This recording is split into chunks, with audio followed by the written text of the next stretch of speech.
แต่ว่าอ้ายก็สิได้เดินทางแล้วเด้สิได้ไปหาน้องสลีไปบ้านตรงไว้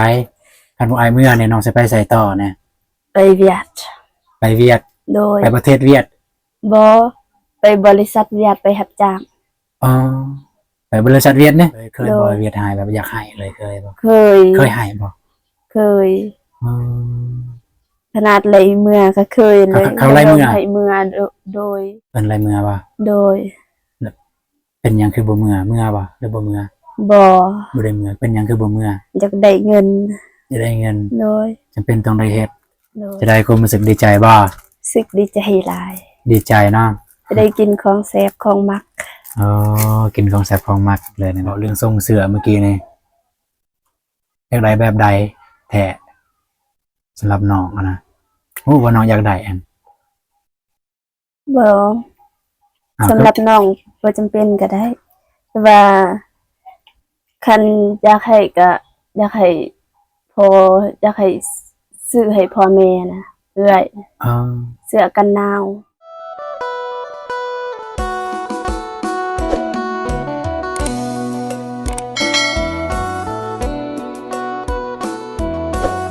เอากราบทักทายสบายดีเด้อสบายดีพ่อแม่พี่น้องมุดสุขูสุคน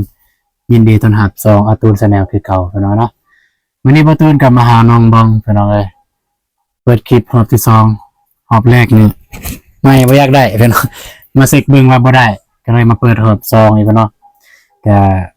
ตามสัญญาพี่น้องน้องบองว่าจะกินข้าวปุ้นแล้วก็ว่าจะกินปลาทะเลเนี่ยบ่มีแต่ว่าสิเอาเงินให้น้องไปซื้อเองเพราะว่าตูนเมื่อยศอกอะไรเงี้ยเมื่อยศอกตลาดบ่มีปลาทะเลมันแต่ปลาหมึกมันแต่ปลาหมึกอย่าน่าพี่น้องเลยเบิ่งตัวบ่ตูนซื้อเมื่อกี้นี่พี่น้องเนาะก็ได้ซื้อนะข้าวปุ้นซองทงแล้วก็ตำมี่เนี่ยน้องเว้าลังไม้เมื่อวานเนี่ยน้องว่าอยากกินตำมี่ว่าซั่นแบบมีเมื่อยอยากกินตำมี่ว่าซั่นบ่ตูนก็เลยจัดให้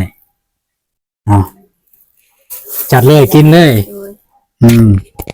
เอาไว้ใหม่นะเสียบใส่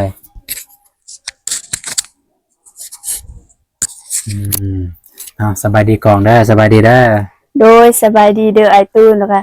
สบายดีพ่อแม่ผู้ใหญ่ใจบุญแล้วก็สบายดี FC ฟังไทยฟังลาวหรือว่าต่างประเทศหรือคนอยู่ในบ้านก็ขอสบายดีสวัสดีเด้อโดยมาเด้อกินข้าวนำกัน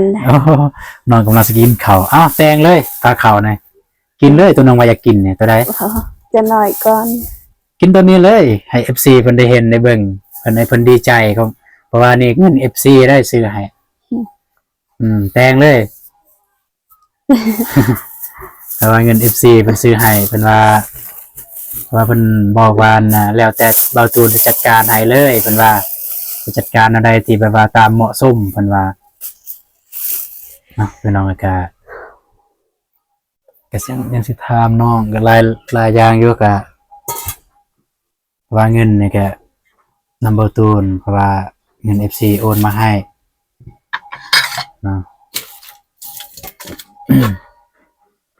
เพิ่นกินข้าวแบบนี้พี่น้องไงบ่ได้ใส่กระโตกใส่กระทาดใส่ได้กระโตกกระทาดจังหน่อย FC สิว่าคือบ่ใส่กระโตกกินข้าวเอาแบบนี้ซะแล้วแต่เลยเอาตามสัญญาใส่เลยน้องเคยกินแบบใดกินแบบนั้นแหละเพราะว่าบ่มีเด้บ่มีกระทาดกินเลยแบบนั้นก็ได้กินข้าวอยู่กินอยู่นี่ป่ะโดยสมมุติกินอยู่นี่นี่ก็อยู่นี่มา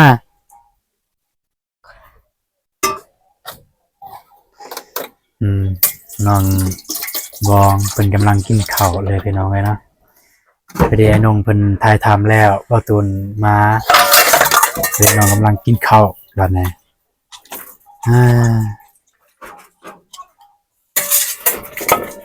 ก็สิมาทำน้องนี่แหละเขากินข้าวสารยังมีอยู่บ่แล้วบ่มีสิถามน้อง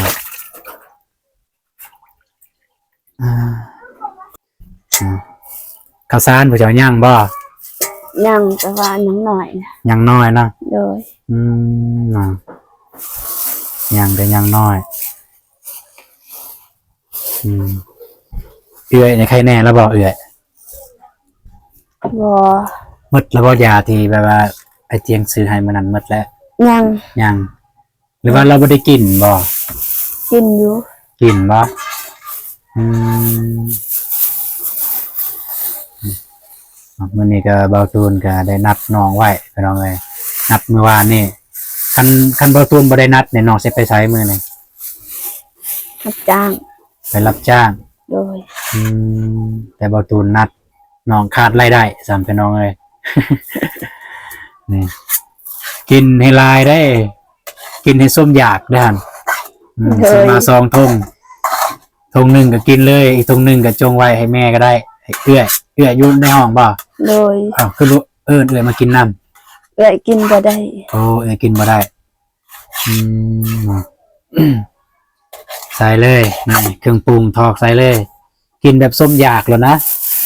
อืมนี่ได้เครื่องปรุงนี่นั่นแหละสิกินเบิดบ่เนี่ยก็ตำหมีอีกจังหน่อยแล้วว่าไปกินตอนแรงบ่มันสิบ่บูดบ่ตำหมี กินจะน้อยนั่นแหละ กินจักหน่อยบ่ เพื่อเอื้อยไว้จะกินน้ำ อ๋อพี่เอ๋จะว่าจะกินน้ โดย ำแบ่งกันกินดีแล้วมีน้ำใจให้คนอื่นกินน้ำตอนตัวเองมีก็บ่ต้องพิธีคนอื่นบัดคนอื่นมี บ่เคยกินที บัดเขามีเขาก็ให้เฮาตอนเฮาลำบากเขาก็ซอยเฮาต่างแต่ว่า สู่คนสู่ลำบากนี่แหละจักสิซอยจังได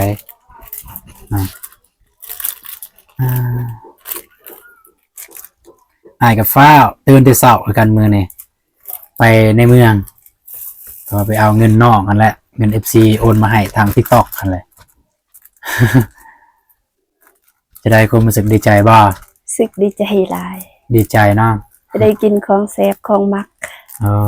กินของแซ่บของมักเลยนะก็แซ่บอยู่แล้วเนาะหอมปุยๆอยู่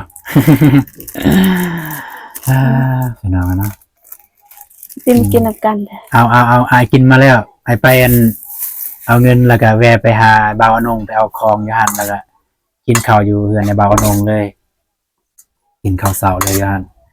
ก็บ่ได้เช้าได้แต่ว่าเช้าสำหรับพวกอ้ายกินข้าวเช้านี่ปกติพวกอ้ายกินนี่10 โมง 11 โมงนี่ข้าวเช้าแล้วเด้อนี่ข้าวเที่ยงนี่บางเทื่อบ่ได้กินเลยมากินตอนแรงเลยมากินข้าวเย็นเลยข้าวตอนแรงข้าวค่ำเลยนับแต่เฮ็ด YouTube มาเนี่ยนึ่งนี่บ่อยากซ่องเนี่ยแบบว่าเฮาบ่ทันเพราะว่าเฮาหลายไปแต่ละเทื่อแฮงไปกับว่าไอ้บ่าวเตียงทองเนี่ยโอ้เราบ่ได้กินเลยได้เราได้มีแต่อยู่เฮานั่นแหละกินเราบ่กินเลยเรากินแต่ข้าวเช้านั่นแหละก็บ่ได้เช้า10 โมง 11 โมงหรือ12 โมงน่ะกินข้าวออกไปเวียกแล้วก็มากินตอนแรงอีกตอนเลิกเวียก8-9 โมงตอนแรงทีมงานเฮากินลองกินแบบว่าส้มอยากเลยเบิ่งแบบว่าส้มอยากค่ะนะส้มที่คิดอยากกินมันบูดได้คันบ่กินนะตอนนี้บ่ได้บูดแต่ว่าคันปะไว้มันบูด แซ่บ แซ่บบ่ แซ่บ คันแซ่บก็สิซื้อมาให้อีกจังหน่อย โดย มื้ออื่นมื้อเฮือ เพราะว่าเงินน้องก็ยังได้น้ำอายนะ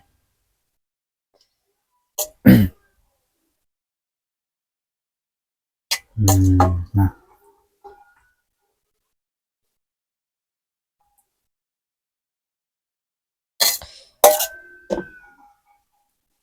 นี่ก็เงินของ FC เพิ่นโอนมาให้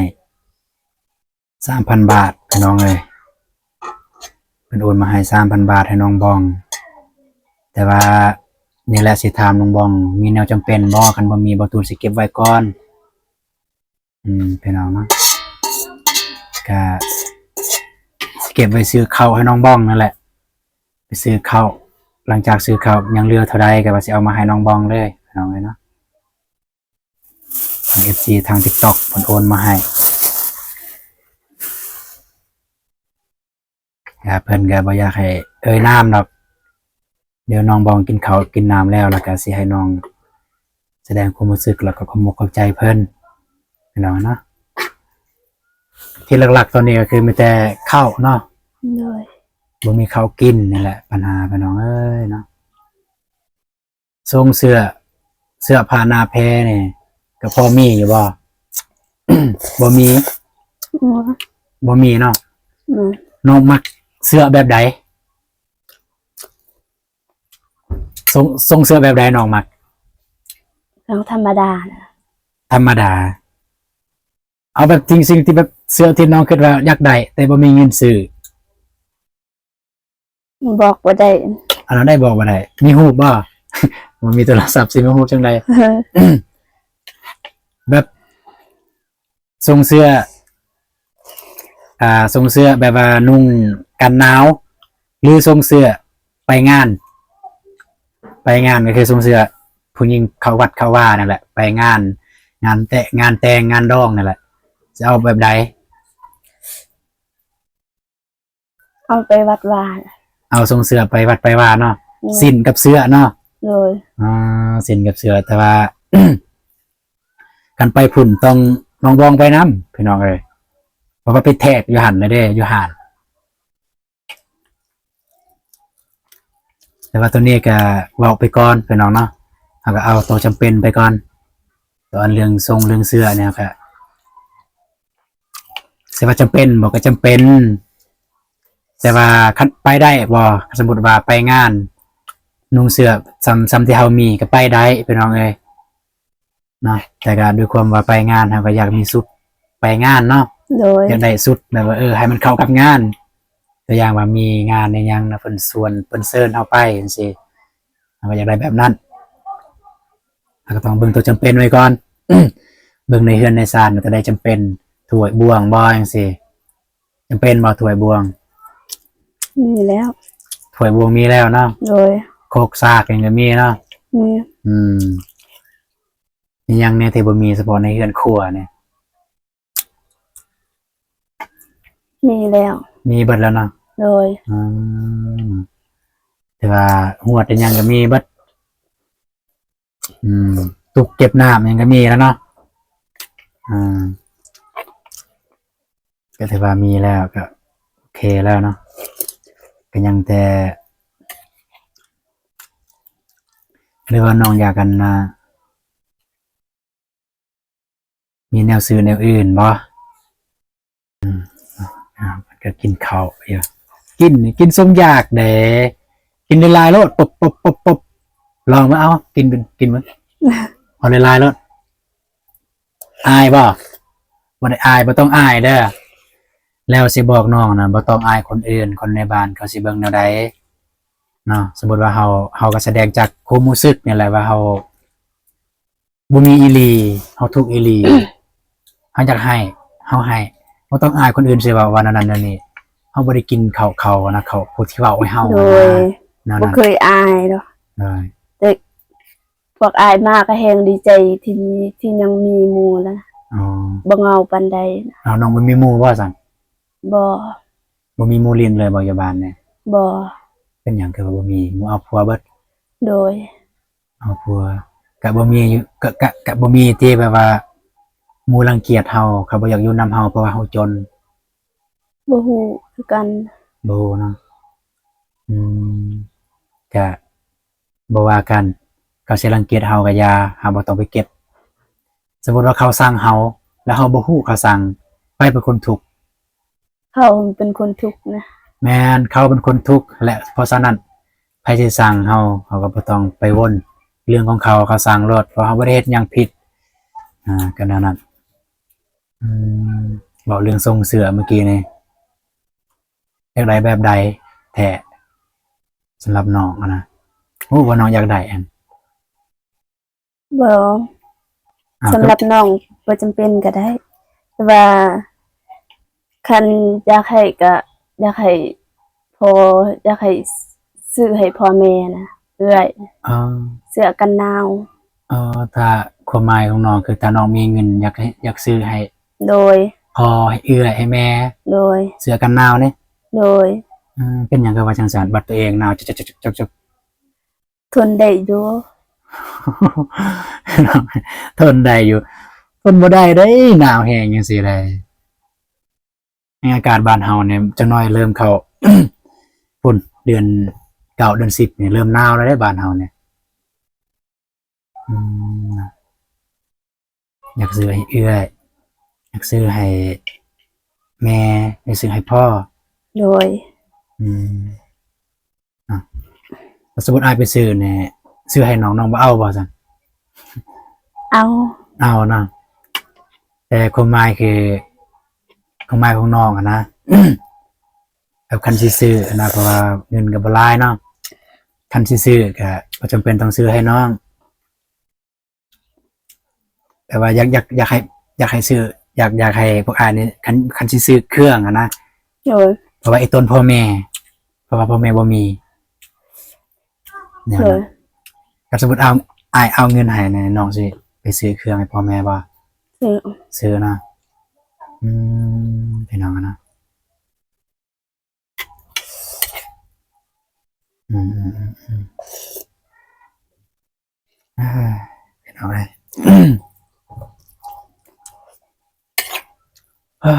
จักสีว่าจังไรแล้วพี่น้องเนาะ จะถ่ายลายเถื่อแล้วเมื่อวานนี้มันมืดพี่น้องเลยมาอยากแจ้งปานใดบางตูนก็เมื่อวานฝนตกแดดเมื่อวานนี้มื้อนี้อยากแจ้งแดดนอนก็กำลังนี่กินข้าวอยู่อ่านี่ทาง FC ก็อยากให้น้องยิ้มว่าซั่นยิ้มแน่เพิ่นว่า เนี่ยป้าโทเขาขึ้นหลายแท้พ่อแม่น้องไปใส่ แม่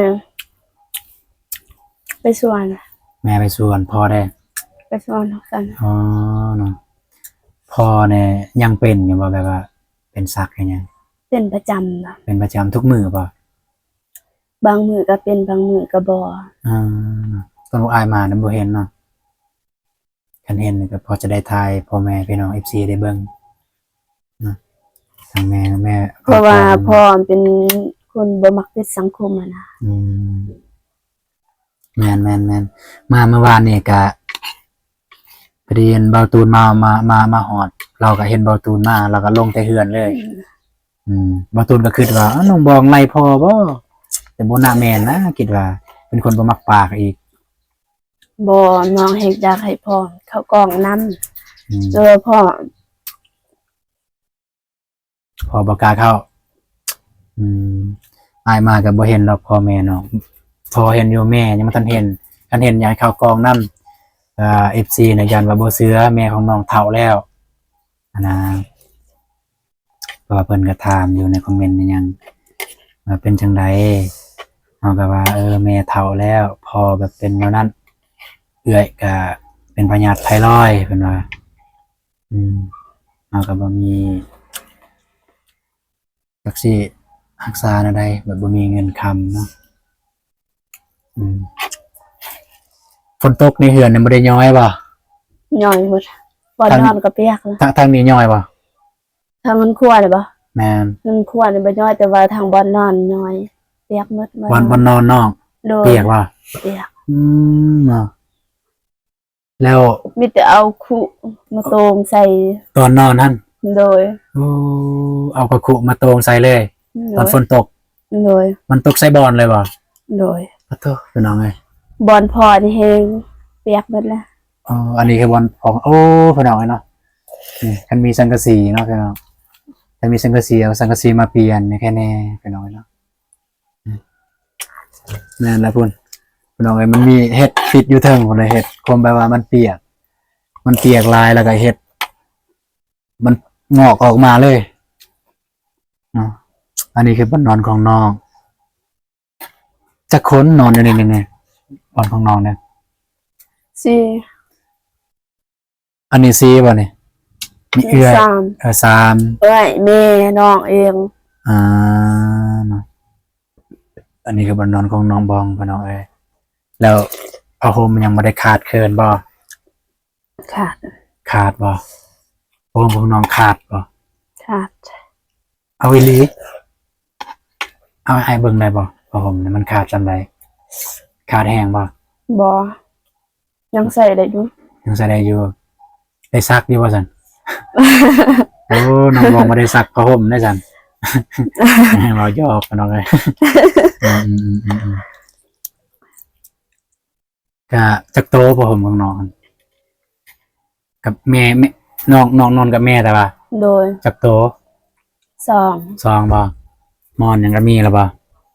อยู่ มีบ่กระเป๋าใส่ได้อยู่บ่ ใส่ได้ มุ้งก็ยังมีอยู่บ่มุ้ง มุ้งขาดค่ะ มุ้งขาดบ่ โดย น่ะมุ้งขาด นอนก็ซ้ำบ่ได้ใส่มุ้งและยุงยังเข้าได้ โอ้กันสั้นเดียวบ่ตูนมาแล้วก็บ่ตูนสิซื้อให้เด้อ โดย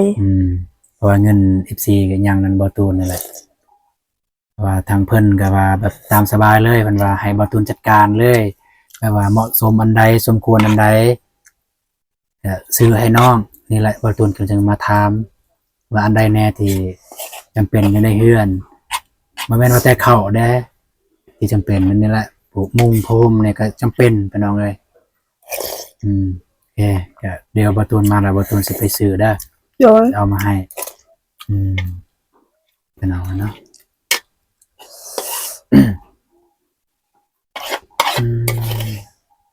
อีต้นน้องแล้วเป็นเอาไงอันนี้จงให้ไผเนี่ย จงให้อาย จงให้อ้ายให้บอตูนเนี่ย เขาก็ลายอยู่เป็นเอาเนาะเขานี่มันเขาของบอติงตองซื้อมานำบ่ โดย เป็นเอาไงอันนี้นี่แม่นของโครงการเพิ่นแจกแม่นบ่ โดยช่วยเลือกทุกอย่าง ช่วยเหลือครอบครัวทุกข์ยาก โดย พวกน้องก็ได้เนาะ ได้ เพราะว่าทุกข์ยากอีหลีเป็นเอาเนาะโครงการแจกให้เพราะว่าทุกข์ยากเอาไว้อ้ายทึกเลขก่อนแล้วสิเฮ็ดเฮือนให้น้องเลย สาธุเด้อขอยถึก โดยสาธุแต่ว่า มันสิถึกจังได๋อ้ายบ่เคยลิ้นเลข อ้ายบ่เคยลิ้นเลขพี่น้องเนาะกินแล้วบ่เบิ่งสิยินน้ำให้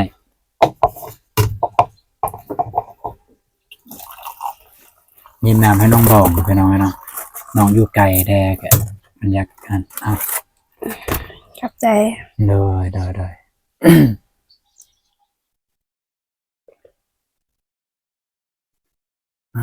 พี่น้องเนาะ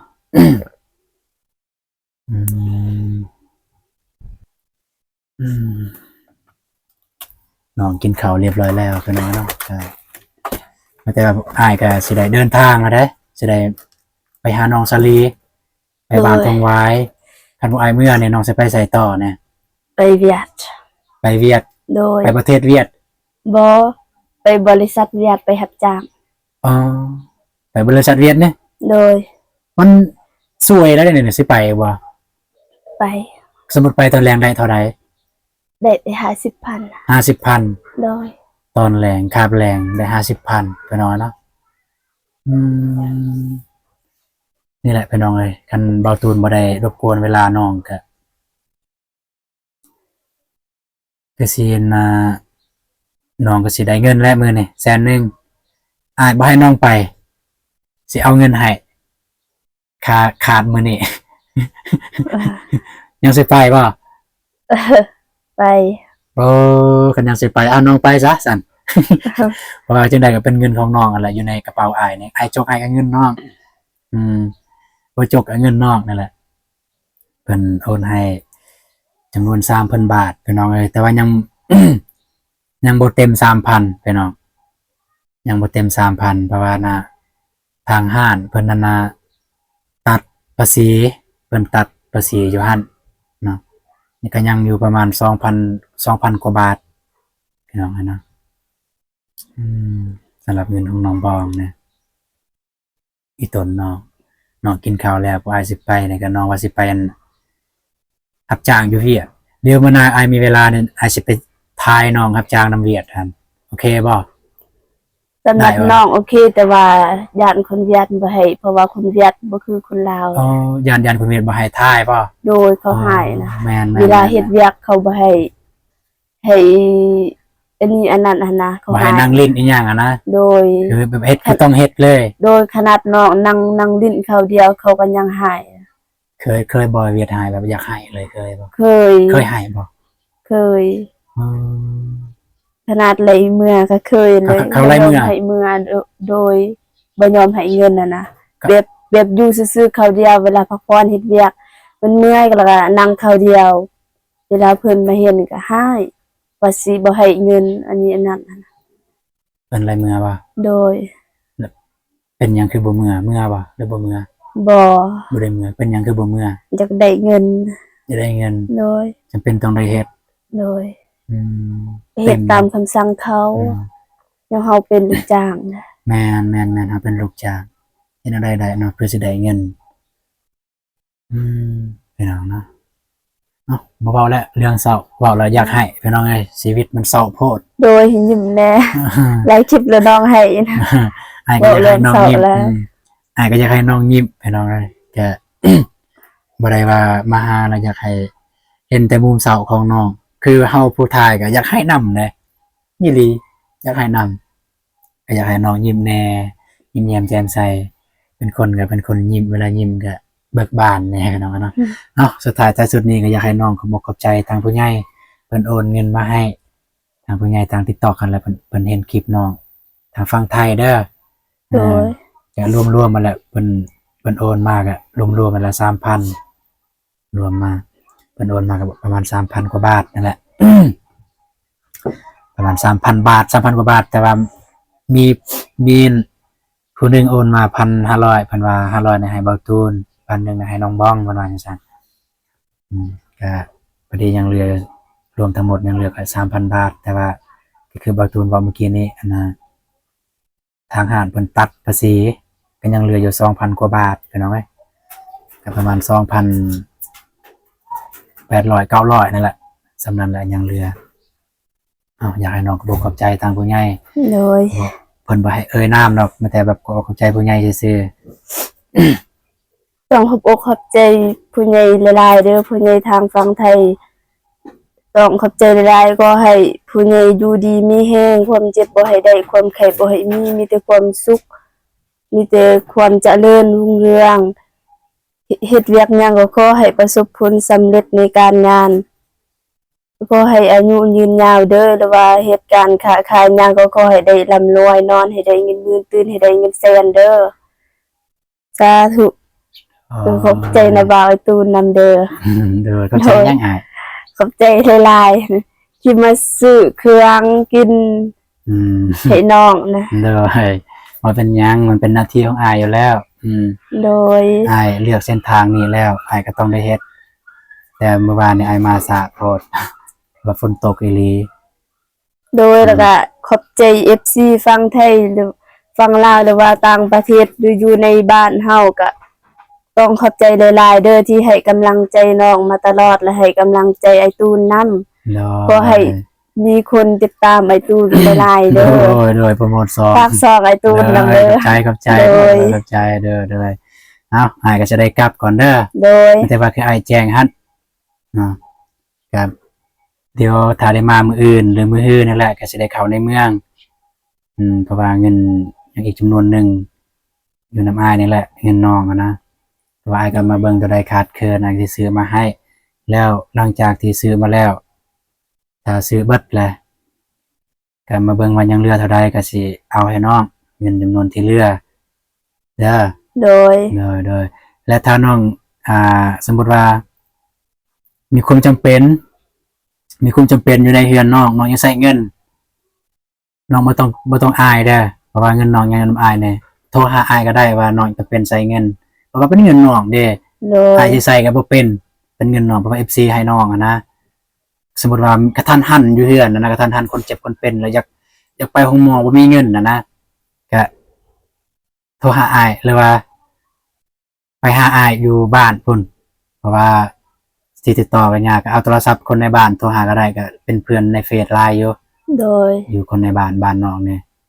ก็โทรนำอายก็ได้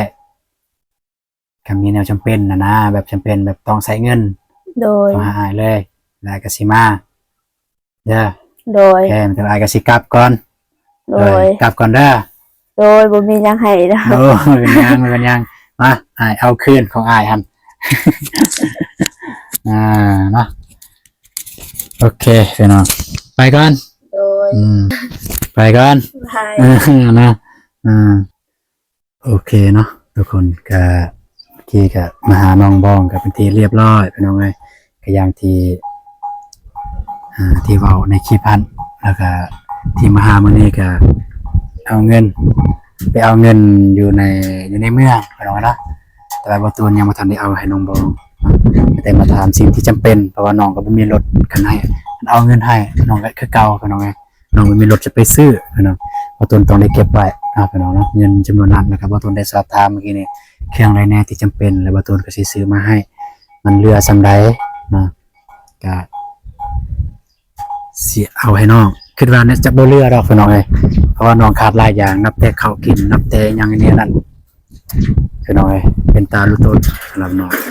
สุดท้ายท้ายสุดนี้ก็ต้องขอบใจทางนั้นนะ FC ทุกท่านเพราะว่าทาง TikTok Facebook YouTube เนาะที่ติดตามรับชมคลิปของเบาตูนแต่ต้นจนจบแล้วก็ที่ไว้เนื้อเชื่อใจเบาตูนแล้วก็ทีมงานฝากเงินมาให้เนาะให้เป็นให้เบาตูนแล้วก็ทีมงานเป็นสะพานบุญในครั้งนี้ต้องขอบใจหลายเด้อเนาะจะได้ก็ขอให้ FC ทุกท่านแล้วก็ผู้ใหญ่ใจบุญจงมีสุขภาพแข็งแรงอายุมั่นขวัญยืนปรารถนาสิ่งใดก็ขอให้ได้สิ่งนั้นเนาะพี่น้องเนาะ